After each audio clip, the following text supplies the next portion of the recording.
There you go. Double vaccinated, and the greatest will live forever. Woo! Yay! Congratulations to the Nature Boy Ric Flair there, getting his second vaccination shot. He will outlive us all. Woo! Jeff Hardy hasn't won a match in WWE since the 1st of February Raw, where he tagged with Carlito to beat Elias and Jackson Ryker. Yes, I forgot Carlito happened this year too. He's lost all 7 of his matches since, being beaten by AJ Styles, Sheamus, The Miz, and most recently, losing twice to Jinder Mahal in the last week. First on Main Event, and then on Raw in a match that didn't even go 3.5 minutes. This is all despite Hardy still being one of the company's biggest nostalgia stars, and it's led to many to compare his run of defeats to how WWE typically book wrestlers whose contracts are running out soon, where you either get beaten like a drum or put in the main event of WrestleMania 37. But fan theories about Jeff leaving WWE imminently to join his brother Matt in AEW are contractually impossible, at least until 2023, as PW Insider is reporting his current deal has around 2 to 3 years left. This is presumably the contract Hardy himself admitted to signing last September, where he also revealed a specific condition he demanded from WWE to make him stay. Not for more money,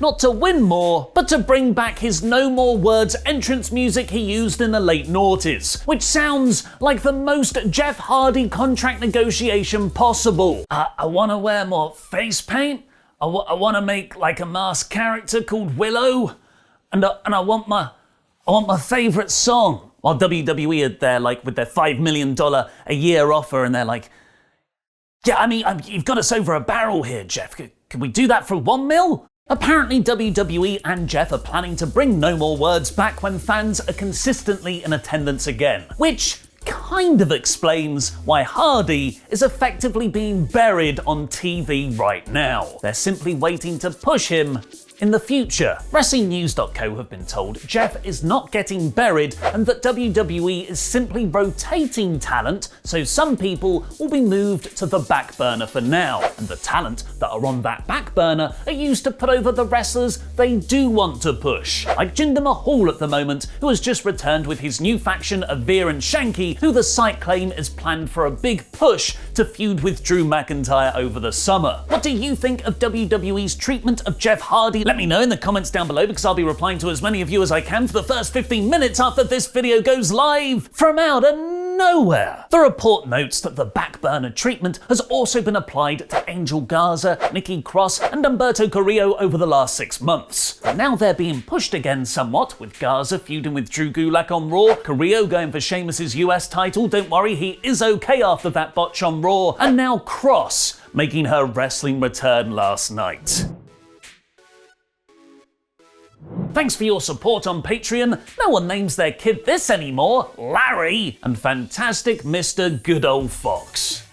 Nikki Cross made her in-ring return beating Naomi on this week's main event taping. This was her first match since the 1st of February, where she was beaten by Alexa Bliss, and probably debunks those quite cool fan theories that Cross is actually Bliss's demonic Lily puppet. Someone who falls into neither pushed nor back burner category, sadly though, is Keith Lee, who has also disappeared from TV since just before February's Elimination Chamber. Fightful Select have reported this is due to undisclosed health reasons, and WWE have not cleared him for in-ring action. Lee has now tweeted in what seems like a pivotal moment in whether he can return soon. Today is a day that can and will define the future. The wheels can have motion and move forward, or they can stop completely. Make your wheels turn, accept no substitute, and then a photo of him by a cage. All I can say is that Keith Lee is one of my favourite wrestlers in the world and a damn fine human being. I'm forever grateful I got to see both of his Ishii matches in Revolution Pro Live, to this day amongst my favourite wrestling memories ever. Please, once you're done watching this video, go over to @RealKeithLee on Twitter and send the guy some love. Controversial NXT star Velveteen Dream was reportedly backstage at this week's Raw, hinting he'd be making his main roster debut soon, but PW Insider writes Dream was at no point scheduled to appear in any fashion, and notes he has also not been seen much at the Performance Center in recent months. There's no word on what he was doing backstage at Raw then. Dream has been a highly controversial figure inside and outside the company after a string of erratic behaviors, including having an arrest warrant issued for him allegedly smashing a car window, and then several unconfirmed accusations of sexual harassment, all of which he's denied, and that WWE claims it didn't find anything in their internal investigation. Dream hasn't wrestled in WWE since the 23rd of December NXT. One objectively fantastic thing on Monday nights right now, however, is Randy Orton and Matt Riddle's new tag team, RK Bro. Easily the best thing on Raw, even if Raw was good. And Randy's now spoken about how initially he didn't like the guy on the Kurt Angle Show podcast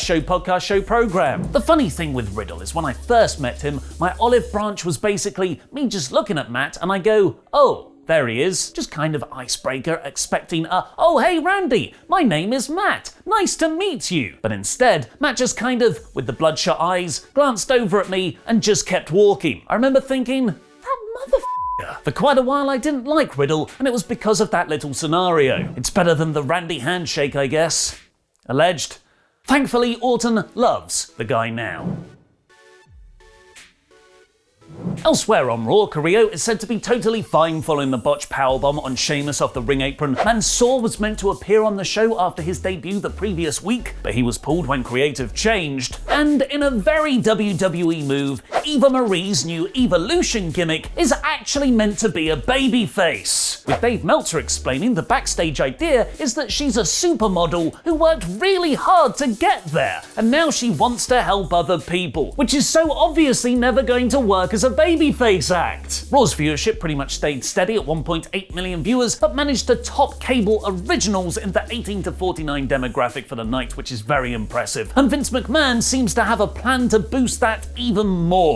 After PW Insiders report that SummerSlam is currently scheduled for August 22nd, and Dave Meltzer saying he's heard Madison Square Garden with fans as a possible location, Fightful Select writes none of this is confirmed within the company. Backing up WrestleVotes' report that the biggest party of the summer might be even earlier this year on August 1st. This is being seen as the end of WWE's Thunderdome era and the official kickoff as a return to touring. Fightful adds that possible SummerSlam locations include Phoenix and a nondescript Texas venue, but Las Vegas is the frontrunner right now. A good Army of the Dead tie-in there. Batista return confirmed. There's also another pay-per-view currently scheduled on WWE's internal talent relations app for the 18th of July, which would only be 2 weeks out from the early reported Summerfest date. This comes after Fightful heard McMahon specifically wanted to shake up the pay-per-view schedule back around WrestleMania. But aside from awkwardly renaming Backlash as WrestleMania's Backlash, nothing big has changed so far. And rather out of character, they're not suddenly counter-programming everything to go against what AEW just announced. AEW will be taking their weekly TV show Dynamite back on the road for shows in Miami, Austin and Garland, Texas in July, making them, as their press release points out, the first major wrestling promotion to safely return to a traveling schedule since March 2020, which was what Vince McMahon always reportedly wanted WWE to be. WrestleVotes have tweeted, however, it doesn't seem like AEW starting back on the road in July will impact WWE's return to touring plans. While this could change as Vince and co like to be number one for these types of things, as of today, it still looks like August for them. Instead, WWE have announced their return to Australia and New Zealand for August 2022. The company have officially rescheduled their Down Under tour that was meant to take place in July to next summer, which is hopefully to give them plenty of time to rehire the Iconics. Elsewhere, Voices of Wrestling is reporting AEW wrestler Ricky Starks fractured his neck during his April 21st match with Hangman Page. Thankfully, he doesn't need surgery and is expected to miss 3 months of in-ring time in total. Braun Strowman has said he wants to compete in a bodybuilding show, which will presumably mean time off for him to prepare when he does. Ringside News have rebutted WrestlingNews.co's report that the Usos are scheduled to win the SmackDown Tag Team titles in the summer from a babyface team, writing the championships do not include the Usos at the moment. And John Cena is returning to WWE and has finally He turned evil. Kind of. He'll be producing and providing the voiceover for a new Peacock premium series described as an entertaining psychological expose into the minds of the most diabolical antagonists in WWE history and their impact on mainstream culture. So a Firefly Funhouse match. Now it's time for Tempest's review of last night's NXT in about 5 minutes. Oh, look at that. I guess you can't censor me this week. That's right, I'm Tempest the Wrestler, and I'm bringing you this NXT review in about 5 minutes. 2 weeks in a row of this show starting with a match, so I gave it a gold star last week. It's getting 2 gold stars this week. Bing, bing. Austin Theory versus Karrion Kross opened up the show, and while I thought this would be more of a squash match than it ended up being, Karrion Kross did end up getting the win with a series of dominant strikes. That is his intangible, after all, before choking out Austin Theory while Johnny Gargano watched. This was a very fun way to open up the show, although the big news did come afterwards as Finn Balor stood in the ring and challenged Karrion Kross to a match for the NXT Championship, a match that has since been signed for 2 weeks' time from now. I absolutely love that they're building matches 2 weeks ahead of time. It gives so much more of an opportunity to build long-term storytelling. Mwah! More of this. The next match was between NXT Tag Team Champions MSK and Breezango, although the biggest news to come out of this match was what the referee did. That's right, referee and Battle Arts alumni Daryl Sharma performed a drop-down leapfrog in this match, and for a moment, I thought I was watching PWG. MSK was able to get the win in this match, although the commentary was more focused on the frustration that Breezango must be feeling, and afterwards they did look very frustrated, so it's entirely possible that this team, this long-standing tag team, maybe headed towards Splitsville. We had an excellent segment backstage as Johnny Gargano barged into William Regal's office and demanded to not face Bronson Reed for the North American title next week. William Regal persisted, and Johnny Gargano looked around for something to do, something to get his anger out, and he broke William Regal's pencil. What a heel. Back in the ring, Pete Dunne offered up an open challenge to anyone to step up and prove that they are the baddest in NXT, and he was answered by Leon Ruff, who earlier in the night had been told that he was not allowed to compete on this show after the beating he took from Isaiah Swerve Scott last week. Pete Dunne was just incredible in this match. I loved the little intricacies of his offense, where he was using his head to help grapple around with Leon Ruff. It was such good stuff. Not enough people do things like this. Ruff was able to get a little bit of offense in, but as he went for the twisting cutter, Dunne caught him with a punch in midair, locked in a triangle choke, and elbowed Ruff into submission. We also had the first of 2 championship matches on the night as Raquel Gonzalez defended the NXT Women's Championship against Mercedes Martinez. They pulled out a number of pretty big stops in this match as Mercedes Martinez hit a rolling senton off the apron and later hit a big spear on the apron before eventually Raquel Gonzalez was able to hit the choke bomb to win and retain her title. As far as a first title defense for Raquel Gonzalez, I think this went pretty well. It gave you enough of a chance to believe that Mercedes could beat her while also making Raquel look as strong as possible leading into the next takeover. We got a number of good segments in a row as Bronson Reed was attacked backstage by the Wii? No, that's not right. The Nintendo Wii.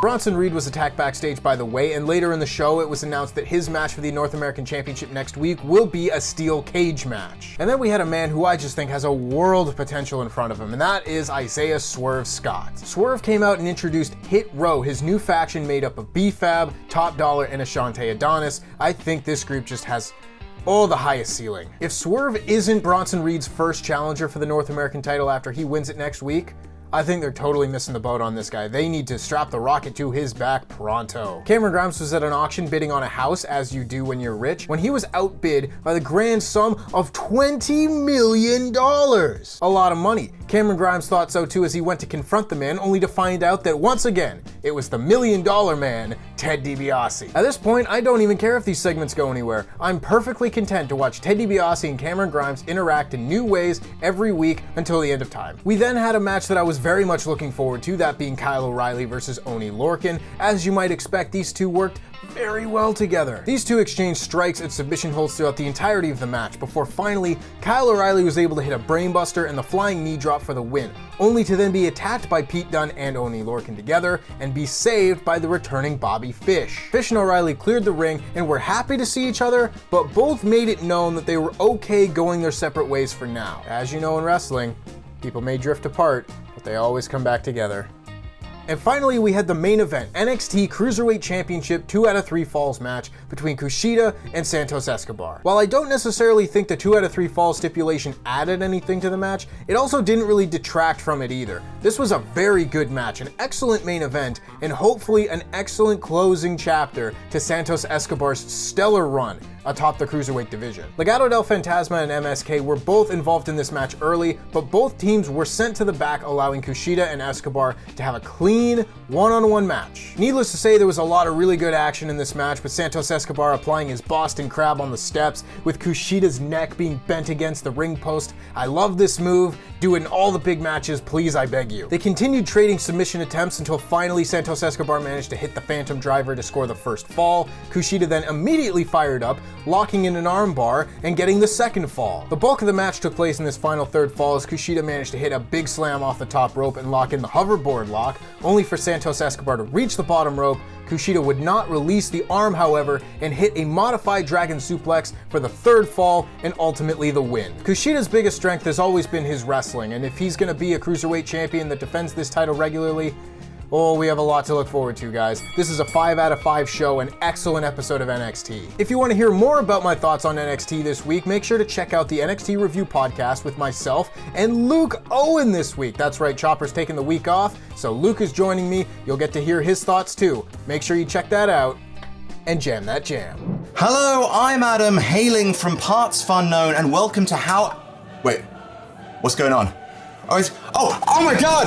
Oh, is that retribution? Oh. Hello, my name's Bevel, and I've overthrown Adam for justice.